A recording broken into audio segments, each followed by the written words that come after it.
Okay, so scene 4. Darla has decided to join us for this video, so feel free to have a look at Darla. Darla, you say hello? No, she doesn't. Oh, wait, hang on. Here comes my other dog. Winnie! Winnie, come here. Oh, look, here's a Winnie. Winnie, look.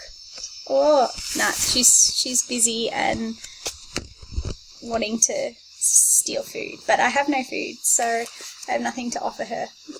Darla's now awake though, so that's cute. Hey Darla. Hi. Oh no, Winnie wants to be involved too. Okay. Alright, hello. Anyway, this is pretty much what I do every day now because broken leg. Anyway, so let's get started. We're looking at scene 4. Let's split screen so that we can read together like cuties.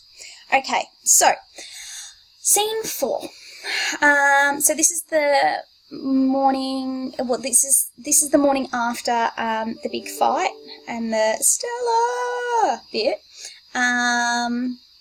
The first thing that I would talk about in terms of stage directions, we've got some really nice stage directions there that we kind of see how intoxicating the love between Stanley and Stella is. So we've got here, it says, Stella is lying down in the bedroom. Her face is serene in the early morning sunlight. One hand rests on her belly, blah, blah, blah, blah, blah. And then there's this phrase, almost narcoticized tranquility. I love that description. Narcoticized means like on drugs. Like she's on the love drug. So that kind of gives us a real kind of understanding of the depth of love that there is. Or lust or whatever. Anyway.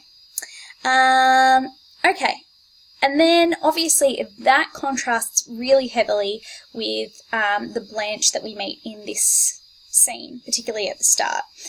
So Blanche utters a moaning cry. So Stella's kind of like lying there, relaxing, reading a comic, and Blanche kind of rushes in there all hysterical and like, classic Blanche.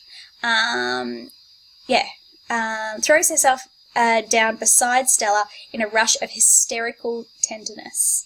Okay, like, oh my God, you were nearly murdered. Okay, so again, we're supposed to see that real contrast. And Stella spends a lot of this scene justifying and placating Blanche, but also justifying Stanley's behaviour, and justifying their relationship as well. And it's certainly written in a way that we are supposed to think that that Blanche is overreacting. Not that, Stella and Stanley's relationship is perfect and fantastic, and that's what we would want for ourselves. But certainly we're supposed to kind of feel like Blanche is perhaps blowing this out of proportion. And the main reason we know that is because everybody else around them in this scenario is kind of like, chill out. It's not that big a deal. Okay. So, and you see this when Stella obviously, Blanche is kind of like, oh my God, what were you thinking? And it says, I've forgotten how excitable you are, talking to Blanche. You're making too much fuss about this. You're blowing it up too much. And then we have her justifying Stanley's behaviour, where it says, it wasn't anything as serious as you seem to take it. So she's downplaying it.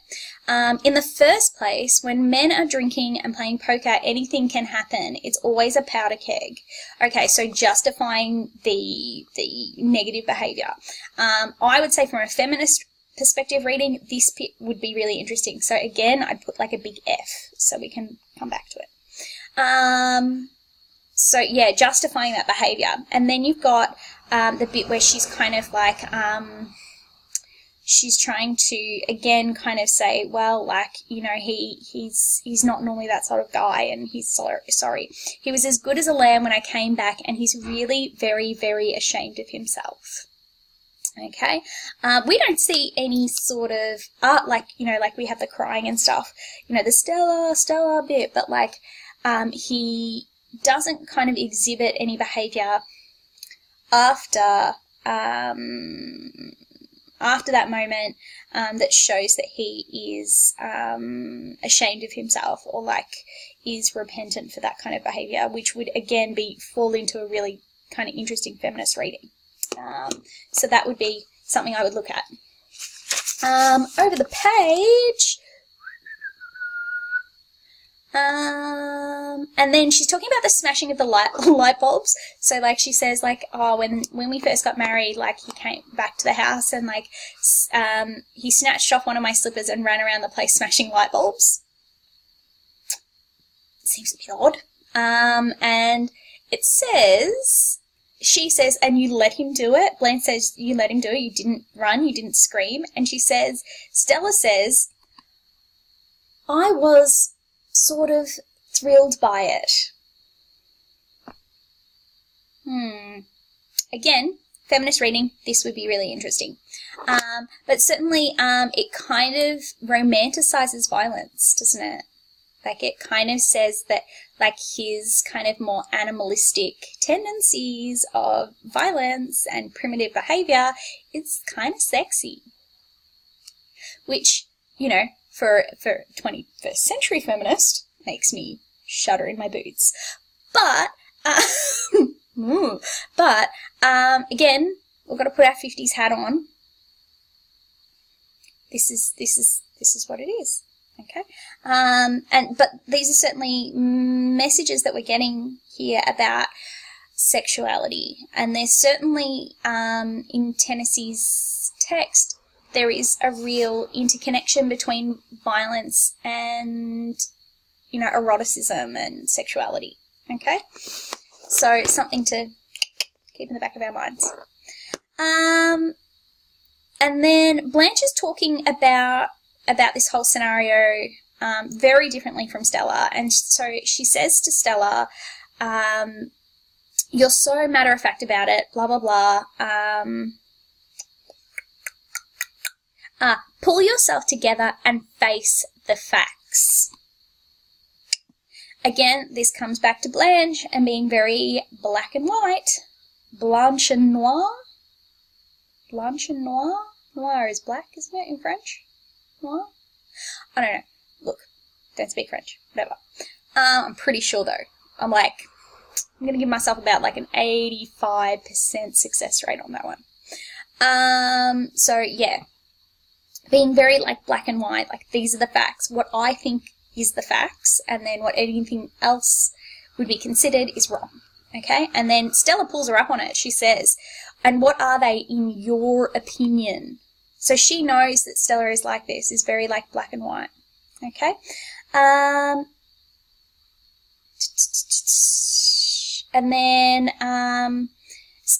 Blanche is basically saying, we need to get out of here, we need to get out of here. You know, we need to sort this out. And Stella goes, I'm not in anything I want to get out of. Okay? Stella is happy with this scenario. Yeah, it's not perfect. And she's not claiming it is, but she's saying, like I don't want to leave him. I have no intention of leaving him. So, you know, sorry, Winnie's back looking for pats. So yeah, so that's really interesting. And then underneath that, we have another thing that would be don't look at the computer.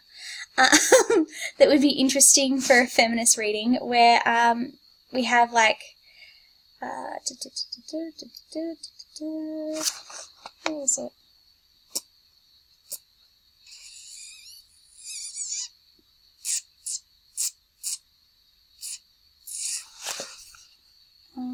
Oh, it's over the page. Sorry guys. where Blanche is talking about, like, that she's trying to, like, cook up some sort of plan to get out of here.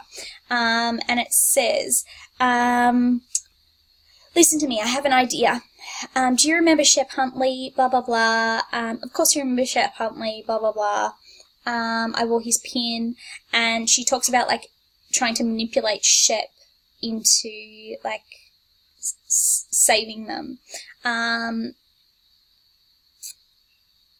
And I think, again, from a feminist perspective, from a feminist reading perspective, that's really interesting because she kind of, like, she doesn't think that she can save herself. Like, she needs a man, she needs to manipulate a man to come and save her. Which I guess is her way, in her mind, her saving herself. But what she's really doing is, like, relying on a man to save her. And that's then further kind of shown where she talks about, like, how she ran into Shep last, where she says, you know, I took this trip down to Miami. I took the trip as an investment, thinking I'd meet someone with $1 million.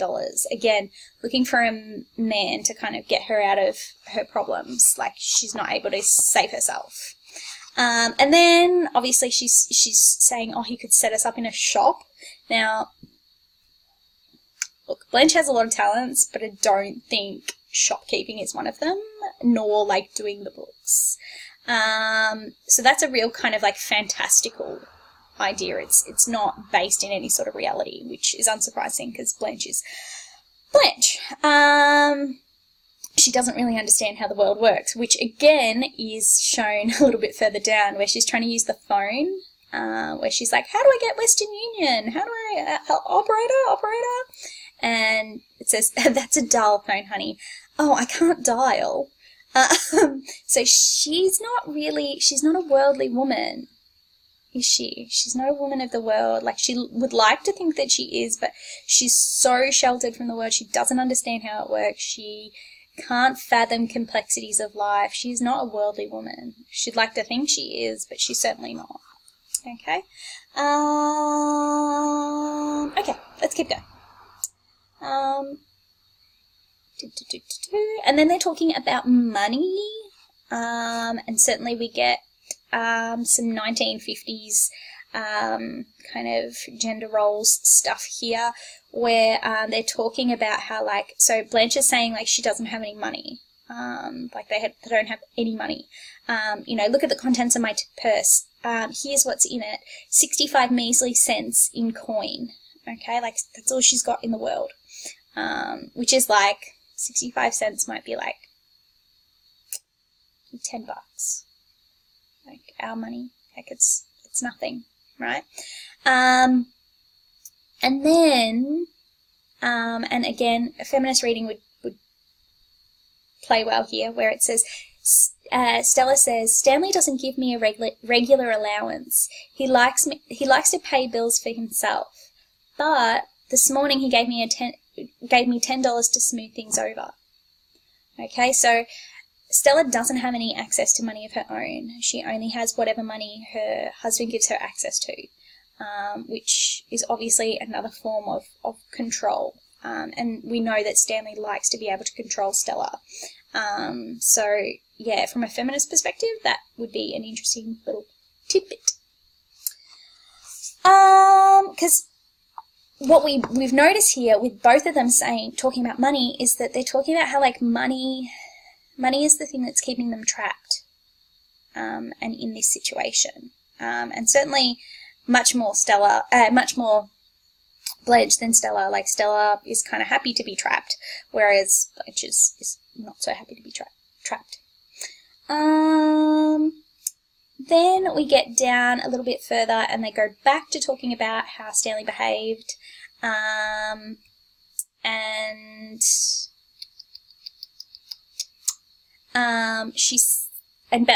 Stella says, you know, you saw him at his worst last night. And then her response is, I saw him at his best. What such a man has to offer is animal force, and he gave a wonderful exhibition of that. Again, we're supposed to kind of see Stanley as somebody who is more animal than man, that he is this kind of brute force. And as Blanche acknowledges in this rant, that has attractions in itself. However, she feels intimidated by it. So she says, you know, but the only way to live with such a man is to go to bed with him. So again, Tennessee is connecting that idea of, you know, brutish behaviour, animalistic behaviour, and eroticism. And then again, Stella reminds Blanche that she even though like her world is not perfect, she has no interest in Blanche's escape plan. She says, "You take it for granted that I am in something that I want to get out of." Like, Stella is happy in this mess, which is something that Blanche just cannot understand. Okay, and then Blanche becomes quite condescending and elitist when talking about her life, like their old life, their old world, compared to the world that Stella lives in now. You know, I take it for granted that you still have sufficient memory of Bellerive to find this place and these poker players impossible to live with, as in, we're too good for this. So this bit of the scene is definitely about her, her kind of seeing herself as her and Stella are too good for this. This world, and yeah, and that's, you know, she's been quite elitist there.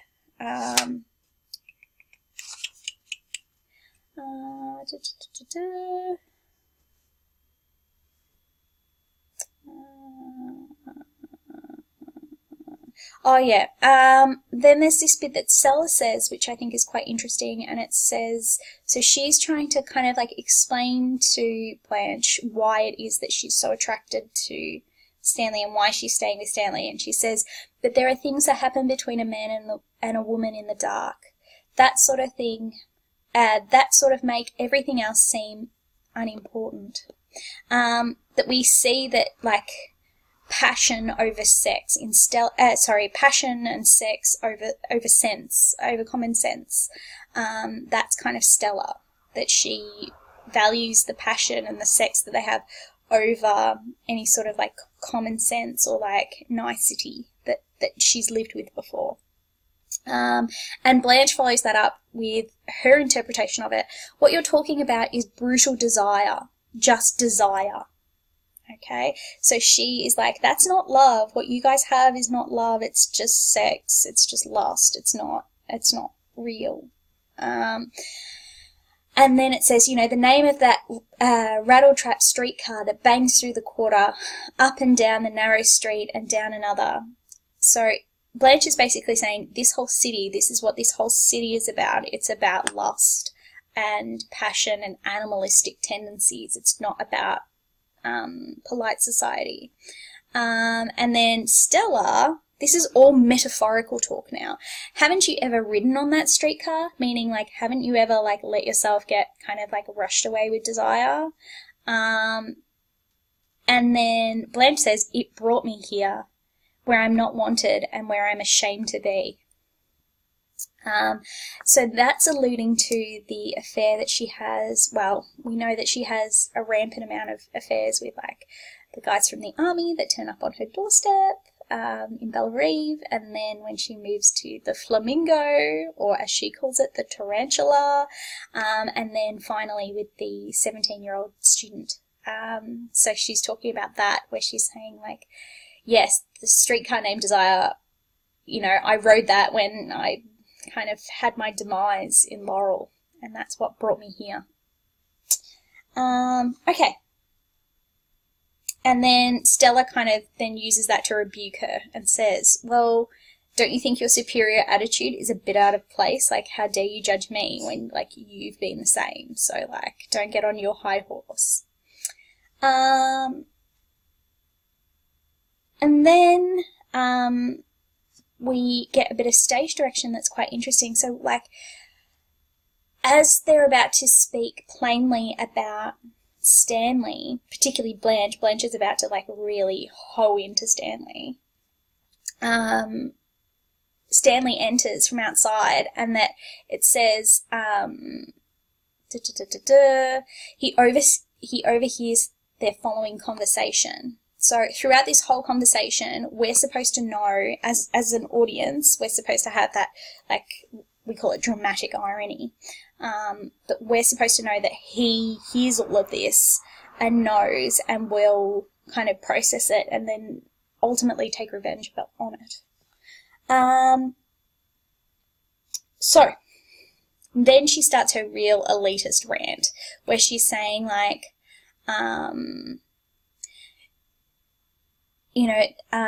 that you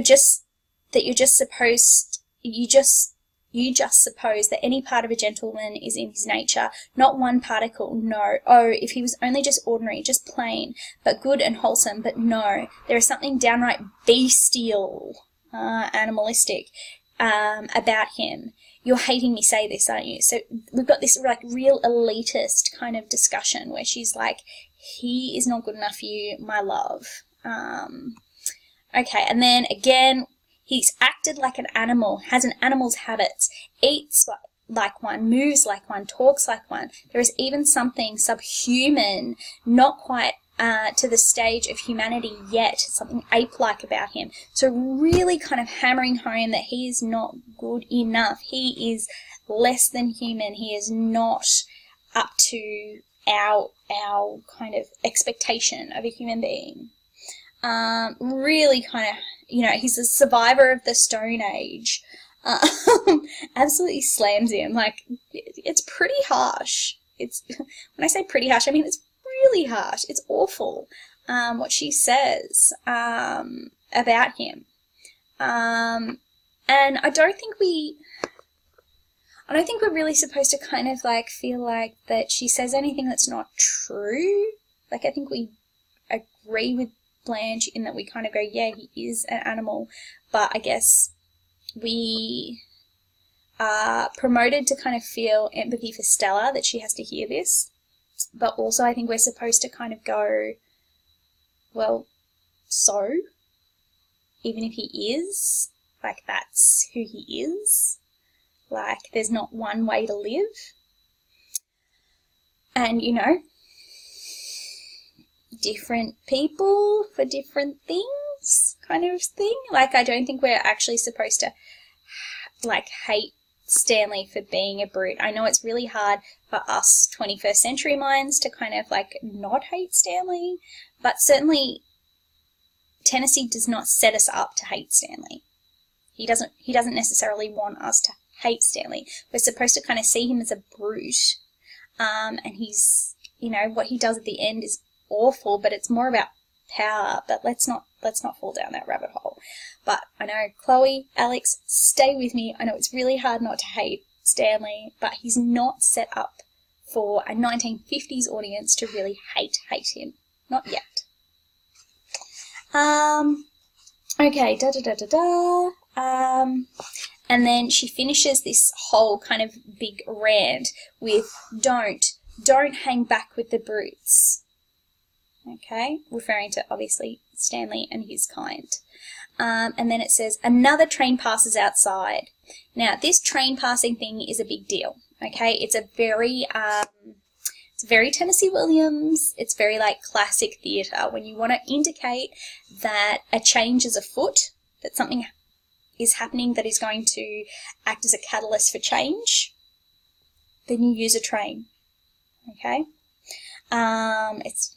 It's just something that you learn, right? It's a very kind of like common symbol of change.